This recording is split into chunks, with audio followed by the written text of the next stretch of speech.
Calling is an interesting one. It's a bit of a wishy-washy idea, a wishy-washy term, because it's difficult to pinpoint like what a calling is. So if we can figure that out first, I think the idea that you're called to do something is innately not Christian, but it comes from believing in a higher source, in a higher being, because you're being called to something. So that would first and foremost have to lie in the idea that you're created with a purpose. You're created for a reason. You're not an accident. You're not just happenstance. And actually really believing and understanding that and where that comes from. So seeing first and foremost how you figure out your calling is understanding who called you and why they called you. So understanding the purpose of human beings on a general scale, as the Bible says, to steward the earth, to fill the earth, and to be in a relationship with God, and to be in a relationship with each other, to better your community, and to look after the world.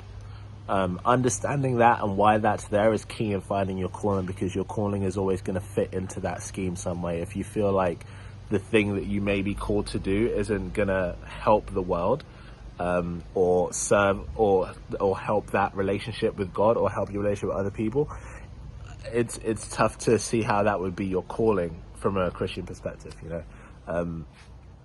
So first and foremost, is it something that will align with what humans were meant to do? Secondly, and I think this is actually the exciting part, and it's quite simple maybe, is just what do you like to do? What have you been created to do? If you've been created, that means that there's a design in there. So the things that you naturally lean towards doing, that's not an accident. Like, you have a desire to do a certain thing, or you enjoy certain things for a reason. Why is that? Where does that come from? You know, and exploring that from a young age, like allowing yourself to have to really not be deterred from what you may like doing by what your friends think, or what people at school say is cool, people that in different situations your parents say is a viable option, whatever. Actually sitting with yourself and going, okay, what do I like?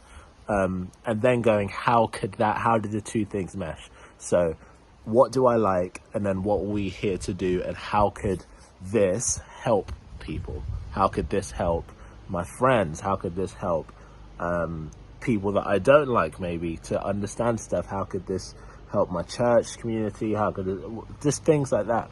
And I think that those two things are that's where your calling is. You have a very individual point of view. You have a way of seeing things that only you see things that way, because you're the only person that is yourself. So bringing your perspective to something, and especially when you have a passion for something, that a lot of times will be where your calling lies. The thing that you really care about, the thing that you see that it feels like no one else sees, that's the thing that you got to pursue as your calling. So I think that's where you start. You go and see what humans were created to do, why they're here, and what the person that does the calling, what is he like, and why has he called you? And then you look at the things that you personally like, and that will show you the how of, like, how you complete your calling.